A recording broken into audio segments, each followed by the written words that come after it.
آج پورے 10 سال کے عرصے کے بعد شاہ زین نے اپنی سرزمین پر قدم رکھا تو اس کا دل دھڑک اٹھا۔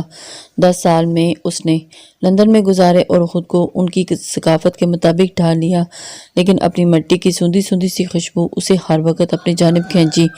پرسکون ہو کر اس نے مٹی کی خوشبو کو اپنے اندر کھینچتے ہوئے اس نے محسوس کیا اور پھر تہ دل سے مسکرا دیا۔ ایئرپورٹ پر اس کے بابا اسے لینے آئے تھے۔ باپ سے گلے ملنے کے بعد اس کی آنکھیں نم ہو گئی۔ کتنے عرصے تک اس کے نرم سے لمس سے دور رہا۔ یہ سچ تھا کہ جنید خان آتے جاتے رہا کرتے تھے، لیکن پھر بھی ایک عرصہ ہو چکا تھا اسے حویلی میں آ کر ان کی آغوش میں رہتے ہوئے، اور وہ احساس ہی الگ ہوتا ہے جب آپ اپنے گھر میں اپنے ماں باپ کے سائے میں رہتے ہیں۔ جنید خان بھی اسے اپنی باہوں میں چھپا کر دل سے مسکرائے تھے۔ وہ ان کا وارث اور شہزادہ بیٹا تھا جس پر انہیں تہ دل سے مان تھا۔ گاڑی میں بیٹھتے ہوئے انہوں نے حویلی کے معاملات پر بات چیت شروع کی تھی۔ دراصل حویلی میں زرش کی شادی تھی اور اسی بہانے میں وہ واپس آئے ہوئے تھے۔ آتے ہوئے سب سے ملاقات بھی کر لینا چاہتے تھے۔ حیرت ہے بابا، زرش اتنی بڑی ہو گئی ہے کہ آپ لوگ اس کی شادی کر رہے ہیں۔ اس نے بات کا آغاز کیا تو جنید خان اس کی بات پر سن کر مسکرا اٹھے۔ زرش بڑی ہو گئی ہے اور تم نے کافی عرصے سے اس سے ملاقات نہیں کی۔ اسے یاد آیا کہ وہ چھوٹی سی چھوئی بوئی سی لڑکی جو اس کی پھپھو کی بیٹی تھی، اور پھپھو کے انتقال کے بعد اس کے بابا اسے اپنے ہمراہ ساتھ ہی لے آئے تھے۔ عمر میں اس سے تقریباً 10 سال چھوٹی تھی اور آج دلہن بن کر کسی کے آنگن میں اترنے والی تھی۔ بچپن سے ہی سنہرے بالوں کو چوٹیاں میں باندھے ہر وقت شوہی سے مسکراتی رہتی تھی۔ زرش اسے بے حد پسند تھی، جسے وہ جی بھر کر تنگ کیا کرتا تھا، اور اس کی ماں اکثر اسے سمجھاتی تھی کہ وہ اس کا بڑا بھائی ہے، لیکن حقیقت میں وہ خود بھی زرش کو اپنے قریب آنے نہیں دیتی تھی۔ عمومی طور پر ممانعیوں کی طرح وہ بھی اس پر ظلم ستم تو نہیں کرتی تھی، لیکن پھر بھی اسے اپنی ماں جتنی شفقت بھی نہیں دے پائی تھی۔ شاہ زین کی اپنی 2 بہنیں تھیں، زارا اور نورین۔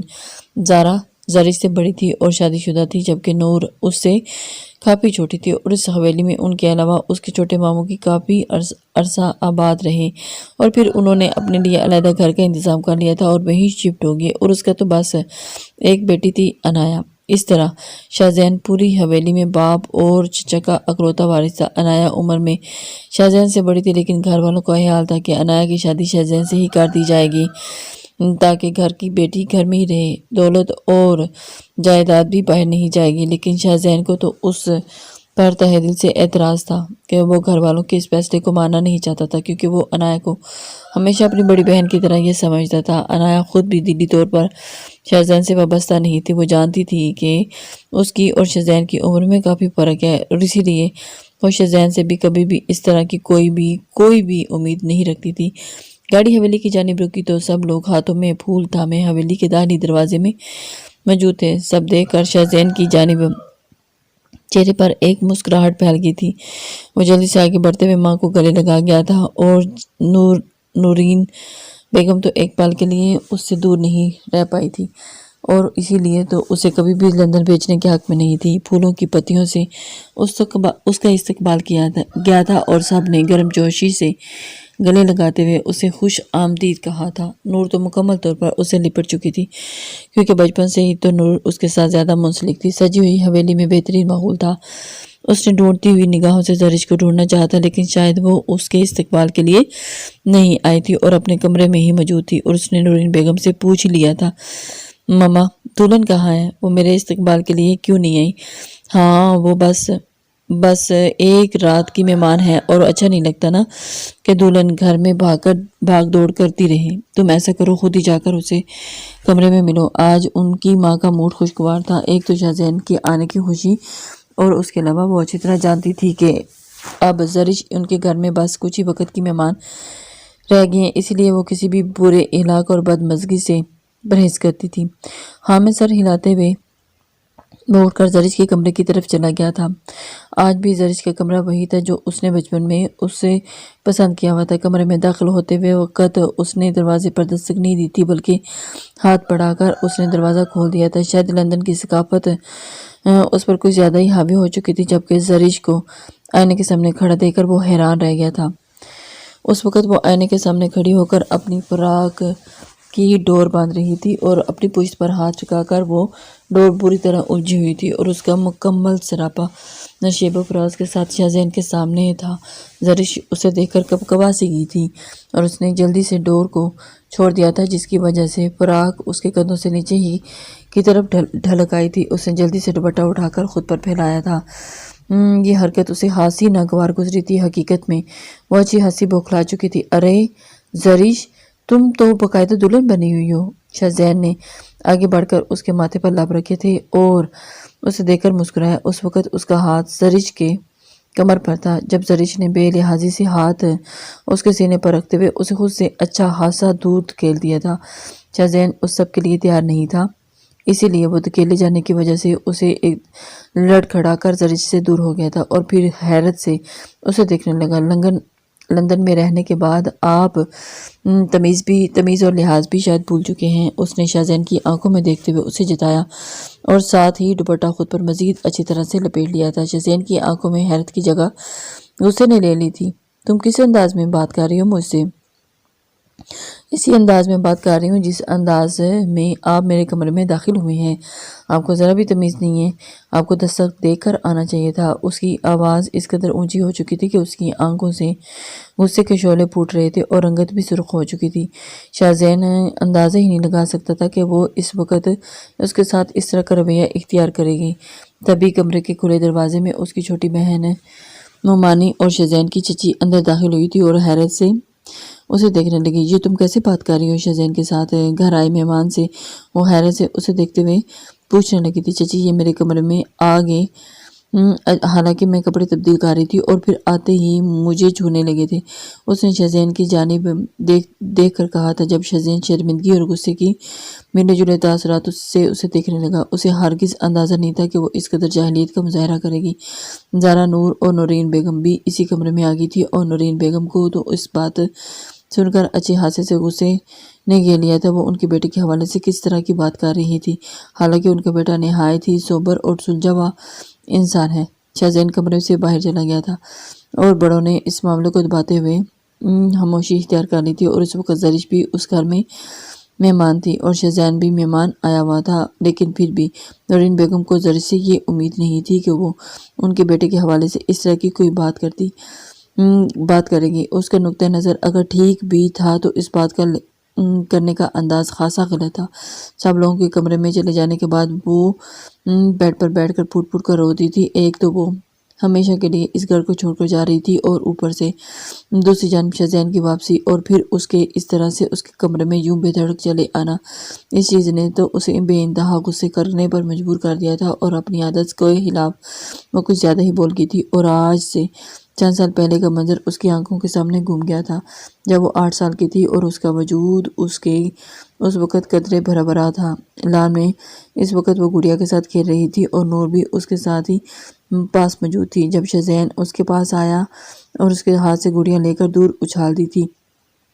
حالانکہ وہ اس وقت 18 سال کا تھا اور نور جلدی سے بھاگتے ہوئے گڑیا اٹھانے گئی تھی جب اس نے جھکتے ہوئے زرش کے گال پر چٹکی کاٹ لی تھی۔ وہ اس کی صرف 8 سال کی تھی، لیکن اسے شاہزین کی اس حرکت پر بھی کوفت ہوئی تھی۔ یہ ٹھیک تھا کہ وہ کبھی اسے غلط جگہوں پر ٹچ کرنے کی کوشش نہیں کرتا تھا، لیکن پھر بھی عمومی طور پر گھرانوں میں بڑے کزنز کے ٹچ کرنے پر ایک غیر معمولی بات تصور کیا جاتا ہے، حالانکہ یہ چیز ایک لڑکی کو اچھا سا جھنجھوڑ سکتی ہے۔ اس روز بھی شام کو وہ بڑے ماموں کے سامنے آ کر شاہزین کی شکایت لگانے لگی، جبکہ وہ دلچسپ نظر سے اسے دیکھتے ہوئے ہنس دی۔ یہ اور آپ تو ہماری براؤن ڈال ہو اور براؤن ڈال سب کو اچھی لگتی ہو، انہوں نے اسے پچکارتے ہوئے واپس بھیج دیا تھا۔ لیکن تب سے شاہزین کے حوالے سے اس کے اندر عجیب و غریب احساسات پیدا ہو چکے تھے اور اس کے بعد شاہزین باہر چلا گیا تھا۔ اسے لگا تھا کہ اب وہ بڑا ہو کر اچھا خاصا سدھر چکا ہوگا، لیکن آتے ہی اس کا یہ انداز دیکھ کر زرش کو عجیب و غریب کیفیت نے گھیر لیا تھا۔ زارا اور نور نے اسے رات کے فنکشن کے لیے تیار کر دیا۔ رات کو حویلی کے لان میں ہی اس کی مہندی کا فنکشن رکھا گیا تھا اور ظہیر اس کا ددھیالی رشتہ دار تھا۔ کچھ عرصے پہلے ظہیر کا اس کا رشتے لے کر اس کے گھر میں آیا تو اس کی ممانی نے اس کی بات پر زور دینا شروع کر دیا تھا کہ وہ اس کے باپ کا بھتیجا ہے اور زرش کا کزن ہے، اسی لیے زرش کے لیے یہ رشتہ مناسب رہے گا۔ وہ تو دل سے ہی چاہتی تھی کہ زرش سے شادی کے بعد اس گھر سے چلی جائے تاکہ وہ شاہزین کے حصے میں نہ آئے۔ اسی لیے اس نے بغیر سوچے سمجھے اس کا رشتہ ظہیر کے ساتھ کر دیا تھا۔ ظہیر کے ساتھ اس کی پہلی ملاقات کے دوران ہی ظہیر نے اسے بتا دیا تھا کہ وہ ایک آزاد خیال لڑکا ہے اور اس پر واضح کرتے ہوئے اسے کہہ دیا تھا کہ آپ کو بڑی گاڑیوں میں نہیں گھما سکتا۔ آپ نے ایک شہزادی کی طرح اس گھر میں اچھا وقت گزارا ہے، لیکن میرے پاس آپ کو ایسا دینے کے لیے کچھ بھی نہیں۔ گاڑی نہ صحیح، لیکن آپ بائیک پہ ایک محفوظ تحفظ کے ساتھ بیٹھ کر آزاد ہوا میں گھما تو سکتے ہیں نا؟ اس نے کہا تو ظہیر محبت سے اسے دیکھنے لگا۔ وہ تو بس یہاں سے نکل کر اپنی مرضی کی فضا میں سانس لینا چاہتی تھی، چاہے بیش بہا دولت نہ صحیح، لیکن عزت پر ہی گزارا کرنے کو تیار تھی۔ ظہیر کے ساتھ اس کا رشتہ طے پا گیا تھا اور اس رات ان کی طرف سے مہندی کا فنکشن تھا۔ شاہزین اپنے دوستوں کے ساتھ ملاقات کرنے کے لیے چلا گیا اور اس نے جان بوجھ کر اس فنکشن کو اسکپ کر دیا تھا اور ایک بار پھر زرش کا سامنا نہیں کرنا چاہتا تھا، اور اس خیال نے ہی اس کے دل میں زرش کے حوالے سے عجیب و غریب احساسات ڈال دیے تھے۔ وہ ایک احسان فراموش لڑکی ہے۔ اس گھر میں اسے جتنی عزت دی گئی تھی اس کے بدلے میں اس نے اس کے گھر کے مکینوں پر بھی کوئی صلہ نہیں دیا تھا، اور اسی وجہ سے وہ اسے اگنور کر گیا تھا۔ مہندی کے فنکشن کے بعد وہ اپنے کمرے میں آ گئی تھی۔ رسموں نے کافی وقت ہو چکا تھا اور اب اسے حقیقت میں تھکاوٹ معلوم ہو رہی تھی۔ زارا اور نور اس کے کمرے میں ہی تھی اور اس کے ساتھ ہی اس کی اچھی خاصی دوستی تھی، جبکہ عنایا بھی اسے اپنی چھوٹی بہنوں کی طرح سے عزیز رکھتی۔ اسے عنایا کے لیے کافی افسوس ہوتا کہ جسے وہ صرف شاہزین کے لیے بٹھا کر اس وقت اس کے ساتھ حقیقت میں زیادتی کر رہے تھے۔ اس میں کوئی شک نہیں تھا کہ عنایا سلجھی ہوئی سمجھی سمجھدار لڑکی تھی۔ اگلی صبح کا سورج طلوع ہوا تو اس میں مزید ہنگاموں کا اضافہ تھا۔ یہ بارات کا دن تھا اور زرش کا اس حویلی میں آخری دن، اور اسے ناشتے کے بعد پارلر کے لیے بھیج دیا گیا تھا۔ زرش اس وقت پارلر میں جا چکی تھی اور دلہن بننے کے لیے بالکل تیار تھی، اور زارا اور نور اس کے ساتھ ہی پارلر میں چلی گئی تھی، اور اس کے ساتھ نور بھی گئی۔ انہیں تاکید کر گئی تھی کہ تیار ہونے کے بعد وہ کال کر لیں تاکہ ڈرائیور انہیں لینے کے لیے آ جائے۔ وہ دلہن بنی تو اس پر جی بھر کر رو پایا تھا اور اس کا سنہرا سا وجود میک اپ کی تراش سے مزید نکھر گیا تھا۔ یہ سچ تھا کہ وہ بے حد خوبصورت تھی اور اس کے پورے چہرے پر سب سے زیادہ کشش اس کی آنکھوں پر تھی۔ خوبصورت بڑی بڑی آنکھیں جن کا رنگ ہلکا سنہرا تھا، اور پھر اس کے کمر تک آئے ہوئے لمبے بال جو کسی آبشار کی طرح ہر وقت بکھرنے کو تیار رہتے تھے۔ دلہن بننے کے بعد انہوں نے ڈرائیور کو کال کی اور کچھ ہی دیر کے بعد ڈرائیور پارلر کے دروازے پر موجود تھا۔ وہ واپس آئے تو شاید بارات ابھی تک نہیں آئی تھی، اس لیے وہ سیدھا اپنے کمرے میں آ گئی تھی اور اس کمرے میں کچھ وقت مزید گزارنا چاہتی تھی، اور اس کا دل حقیقت میں ہی رنجیدہ ہوا تھا، اور آج اس کا اس گھر میں آخری دن تھا اور آج کے بعد وہ ہمیشہ کے لیے یہاں سے چلی جائے گی۔ اور کسی احساس کے تحت اس کی آنکھیں بار بار بھیگ رہی تھی۔ تبھی اسے دروازے پر کسی غیر معمولی شور سنائی دیا تھا۔ حیرت سے اٹھتے ہوئے وہ دروازے کی جانب کے قریب آئی تھی کہ باہر اس کے ماموں اور ممانیاں موجود تھی، لیکن اس وقت کسی مسئلے پر بحث جاری تھی۔ وہ دروازے کے قریب ہی کھڑی رہی اور اس نے باہر جانا مناسب نہیں سمجھا تھا۔ معاملہ کچھ اس کی رخصتی کے متعلق تھا۔ کافی دیر وہ وہاں بحث کرتے رہے اور پھر آواز آنا مسلسل بند ہو گئی تھی اور کچھ دیر تک مکمل خاموشی چھا گئی۔ وہ حیران ہو رہی تھی کہ آخر ایک دم سے کیا ہوا تھا، اور اب اس کی رخصتی کو لے کر کس قسم کا جھگڑا نہیں ہونا چاہیے تھا۔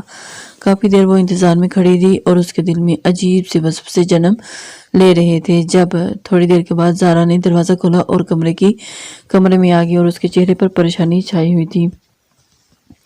زارا تم پریشان نظر آ رہی ہو، سب خیر تو ہے نا؟ اس کا دل تو پہلے ہی ڈوب کر ابھر رہا تھا، اور پھر زارا نے ایک نظر اس کے سجے ہوئے سراپے پر ڈالی تھی اور پھر اس کے قریب ہی بیڈ پر بیٹھ گئی تھی۔ تم اتنی خاموش کیوں ہو زارا؟ کیا ہوا ہے؟ بتاؤ مجھے تو بتاؤ۔ ایک بار پھر پلٹ کر اس کی جانب دیکھتے ہوئے زارا سے پوچھا تھا، تمہاری بارات واپس چلی گئی ہے؟ اور وہ وہیں کھڑی رہ گئی تھی۔ آج تک اس کی زندگی میں کوئی ایسا کام نہیں ہوا تھا جس سے وہ دل سے سراہتی یا جو اسے سراہے جانے کے قابل ہوتا ہے۔ جب بھی کچھ ہوتا اس کے لیے برا ہی ہوتا۔ آخر کیوں؟ ایسا کیوں ہوا ہے زارا؟ اس کی آنکھیں نم ہونے لگی تھی اور دل سے بے چینی دھڑکنے لگا۔ اگر بارات واپس چلی جاتی تو اس کی کیا عزت رہ جاتی؟ جھگڑا ہو گیا ہے تمہارے ددیال اور بابا کے درمیان؟ زارا نے ایک بار پھر اسے مختصر سا جواب دیا تھا۔ کس بات کا جھگڑا؟ مجھے تم کھول کر کیوں نہیں بتاتی؟ بتا رہی زارا، ایسا نہیں تھا کہ بس کچھ ہی دنوں کے اندر اندر اسے ظہیر سے دلی وابستگی پیدا ہو گئی تھی، بلکہ وہ نہیں چاہتی تھی کہ ایک بار پھر یہ واقعہ بھی اس کی بدنصیبی سے جوڑ کر اسے رسوا کر دیا جائے۔ وہ اچھی طرح جانتی تھی کہ حویلی میں ایک بار جس کی برات واپس پلٹ جائے پھر مڑ کر کبھی اس کی برات نہیں آتی، اور وہ اپنا شمار ان رات تکتی بدنصیب دلہنوں میں نہیں کروانا چاہتی تھی۔ تمہارے سسرال والوں کا کہنا ہے کہ پھپھو جان کا حصہ تمہارے نام پر منتقل کروا دیا جائے، جب کہ بابا جان جانتے تھے کہ وہ لوگ لالچ میں سب کچھ کہہ رہے ہیں، وہ بھی صرف اس لیے کہ جائیداد میں تمہاری امی کا حصہ تمہارے نام منتقل ہو جائے۔ زارا کی بات سن کر وہ بس حیرت سے کھڑی ہی رہ گئی تھی۔ اسے یقین نہیں آ رہا تھا کہ اس نے جن لوگوں کو سادہ اور محبت سے بھرا ہوا سمجھا تھا، وہ لوگ اس قدر عجیب و غریب سازش کے تحت اس کے لیے یہاں موجود تھے، اور شاید ان کے ذہن میں بھی لالچ جنم لے چکا تھا، اور اس کے ماموں اس کی ماں کا جائیداد میں حصہ اس کے نام ٹرانسفر کروا دیں گے۔ وہ خاموشی سے بیٹھ پر بیٹھ گئی تھی اور پورا وجود نڈال سا ہو چکا تھا۔ تبھی زارا نے اسے دیکھتے ہوئے دوسری خبر سنائی اور اس کے لیے مزید قیامت ہیزی تھی۔ کچھ ہی دیر میں تمہارا نکاح شزین سے ہو جائے گا۔ اور وہ بے یقینی سے زارا کی جانب دیکھتی رہ گئی تھی۔ کیا مطلب ہے تمہارا؟ وہ ایک دم سے حیران ہوئی تھی۔ یہ بابا اور چچا جان کا فیصلہ ہے اور انہوں نے مجھے ہی بھیجا ہے تاکہ تمہیں ذہنی طور پر تیار کر دوں۔ کچھ ہی دیر میں تمہارا نکاح شاہزین کے ساتھ ہو جائے گا۔ زارا کے چہرے پر خوشی نہیں تھی، شاید وہ بھی نہیں چاہتی تھی کہ اس کا بھائی قربانی کا حصہ بن جائے۔ وہ میرے ساتھ ایسا کیسے کر سکتے ہیں؟ میں خود بات کرتی ہوں مامو جان سے۔ وہ اپنا لہنگا اٹھاتی سنبھالتی ہوئی اٹھ کھڑی ہوئی تھی جب زارا نے اسے کوپ سے دیکھا تھا، اور اس میں تمہارے ساتھ کہیں بھی ناانصافی نہیں ہو رہی زرش۔ ناانصافی میرے بھائی کے ساتھ ہو رہی ہے، نہ کہ تمہارے ساتھ۔ تمہیں تو احتجاج کا کیا حق ہے؟ حق ہے مجھے، میں کوئی جانور نہیں ہوں کہ جس کے ساتھ مرضی باندھ دیں۔ میرے بھی احساسات ہیں اور میں شاہزین سے شادی ہرگز نہیں کروں گی۔ یہ کہتے ہوئے وہ کمرے سے باہر جانے دروازہ کھول کر باہر چلی گئی۔ لہنگا سنبھال کر وہ سیڑھیوں سے اترتی چلی جا رہی تھی جب لاؤنج میں بیٹھے ہوئے مہمانوں نے اسے عجیب و غریب نظروں سے دیکھا تھا۔ وہ سیدھا اپنے ماموں کے کمرے کی جانب چلی گئی۔ شاید زندگی میں پہلی بار اس نے خود کے لیے سٹینڈ لے کر اپنے حق میں کھڑی ہو چکی تھی۔ جو بھی تھا اسے شاہزین کے ساتھ یہ نکاح منظور نہیں تھا۔ دروازہ کھول کر وہ جیسے ہی اندر داخل ہوئی اور اس وقت اندر اس کے دونوں ماموں اور کے ساتھ کچھ مہمان بھی موجود تھے، جبکہ ارد گرد کے لوگ اسے حیرت سے دیکھ رہے تھے۔ مامو جان، میں اب آپ سے بات کرنا چاہتی ہوں۔ اس نے حد ہی درجہ اپنے لہجے کو دھیما رکھا۔ پہلی بار جمشید خان نے اسے حیرت سے اور پھر ناگواری سے دیکھا تھا۔ تم یہاں کیا کر رہی ہو زرش؟ یہ اس کے چھوٹے بابو صابر خان تھے۔ ایک لمحے کے لیے تو اسے اپنی سنگین غلطی کا احساس ہوا تھا اور اسے یہاں نہیں آنا چاہیے تھا، لیکن پھر اس نے خود کو مضبوط کیا تھا۔ فیصلہ اس کی زندگی کا تھا۔ ماموں، میں ساری زندگی انتظار کر لوں گی یا پھر ایسے ہی گزار لوں گی، لیکن میں شاہزین سے نکاح نہیں کر سکتی۔ اور کمرے میں موجود مکین بس اسے دیکھتے رہ گئے تھے۔ اپنے کمرے میں جاؤ، جمشید خان نے محض عام سے لہجے میں اسے کہا تھا، لیکن ان کے لہجے کی دھمک، اس کی آنکھوں کی سرخی سے اسے اندازہ ہو چکا تھا کہ وہ کس قدر سنگین غلطی کر چکی ہے۔ الٹے قدموں واپس پلٹ کر وہ جلدی سے اپنے کمرے کی جانب بھی چلی گئی تھی اور اس کا پورا وجود کپ کپا رہا تھا۔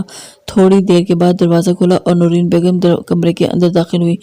ساتھ جمشید خان اندر داخل ہوئے۔ یہ تو ہم نے کیا حرکت کی ہے زرش؟ اس کا لہجہ سخت تھا۔ نورین بیگم کڑے تیوروں سے اسے گھور رہی تھی۔ بجائے اس کے کہ تم ہمارے احسان مانو کہ ہمارے بیٹے نے تمہاری عزت کی خاطر حامی بالی ہے اور تم ہمارے ہی مد مقابل آ کر کھڑی ہوگی۔ نورین بیگم کا غصہ کسی طور کم نہیں ہو رہا تھا۔ آخر وہی ہوا جس کا انہیں ڈر تھا۔ زرش بری طرح سے لب کاٹ کر رہ گئی تھی۔ یہ سچ تھا کہ اس کے ماموں نے ساری زندگی اس پر ہاتھ رکھا اور اسے یتیمی کے احساس نہیں ہونے دیا تھا۔ کیا کمی ہے یار شاہزین میں جو تم نے یہ قدم اٹھایا؟ وہ بنا سوچے سمجھے ہی روتے ہوئے اپنے ماموں سے لپٹ گئی تھی اور اس کے پاس ان کی بات کا کوئی جواب نہیں تھا۔ صرف اور صرف اپنی جذباتی پن کی وجہ سے وہ ان کے مقابل آ کھڑی ہو گئی تھی، ورنہ وہ کبھی ایسی ہمت نہیں کر سکتی تھی۔ مجھے پلیز معاف کر دیجیے۔ ماموں روتے ہوئے اس کے ہچکی بن گئی تھی اور جمشید صاحب کی یہی کمزوری تھی کہ انہوں نے اس کے سر پر ہاتھ رکھا اور نرمی سے اسے پلٹ کیے تھے۔ کچھ دیر کے بعد اسے باہر لایا گیا اور شاہ زین خان کے ساتھ اس کے نکاح کی شروعات ہوئی تھی، اور اس وقت اس کے دل میں عجیب و غریب وسوسے سر اٹھا رہے تھے۔ وہ یقین بھی نہیں کر سکتی تھی کہ وہ ایک انچاہے وجود کے ساتھ زندگی کیسے گزارے گی، جوڑ دی جائے گی۔ اور ایسا نہیں تھا کہ وہ دیکھنے میں خوبصورت نہیں تھا، وہ دیکھنے میں بلا کی عمدہ پرسنالٹی کے ساتھ ساتھ ذہانت بھی رکھتا تھا اور با اخلاق اور تمیزدار۔ بس زرش ہی اسے کھاتی۔ نکاح نامے پر دستخط کرتے ہوئے اس کے ہاتھ بری طرح سے کپا رہے تھے۔ نہ جانے شاہ زین اس سے کیسا رویہ اختیار کرتا۔ ان کی پہلی ملاقات مکمل طور پر بدمزگی کی علامت تھی، جبکہ دوسری جانب شاہ زین کا بھی برا حال تھا اور اس سے مختلف نہیں تھا۔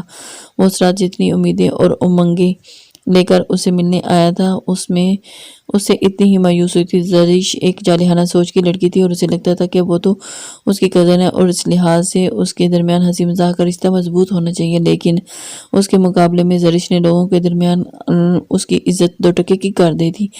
سب کی نظروں میں خود کو گرا ہوا محسوس کرنے لگا تھا، محسوس کر کے اس کی شرمندگی نے گھیر لیا، اور اسی لیے تو اس رات اس کی مہندی کا فنکشن اٹینڈ کرنے کے بجائے دوستوں کے ساتھ نکل گیا تھا، اور صبح بھی اس کا یہی ارادہ تھا جب اسے معلوم ہوا کہ زرش کی برات پر ہنگامہ ہو چکا ہے، کیونکہ زرش کا چچا یہ چاہتا تھا کہ زرش کی ماں کی جائیداد زرش کے نام پر منتقل کر دی جائے۔ اگرچہ یہ کوئی بنیادی مطالبہ نہیں تھا، لیکن اگر ان لوگوں کو اس وقت یہ مطالبہ کرنے کا کوئی حق نہیں تھا۔ انہوں نے زرش کے باپ کے رشتہ دار کو خیال کرتے ہوئے انہیں زرش کا ہاتھ تھما دیا تھا، لیکن اس کا مطلب یہ نہیں تھا کہ وہ ان کی ہر بے بنیاد مطالبے کو ماننے کا بھی حق رکھتے تھے۔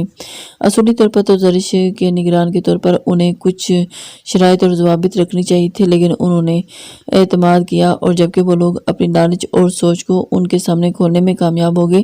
اس روز ان کے باپ نے اسے دیکھتے ہی کہہ دیا تھا کہ اسے زرش سے نکاح کرنا چاہیے، کیونکہ وہ گھر میں کوئی اور لڑکا نہیں تھا، تو مجبوراً اس کے گلے میں ہی زرش کی باندھ دیا گیا۔ اور اس کے باپ نے ایک مدت کے بعد اس سے کوئی خواہش کی تھی، اور ان کی آنکھوں میں امید کے دیے جل رہے تھے۔ وہ اپنے باپ کی خواہش کو رد نہیں کرنا چاہتا تھا، لیکن اس کے باوجود وہ اس لڑکی کے غلط رویے کو مد نظر رکھ کر بھی فیصلہ کرنا چاہتا تھا۔ نورین بیگم ذرا برابر بھی اس بات کے حق میں نہیں تھی۔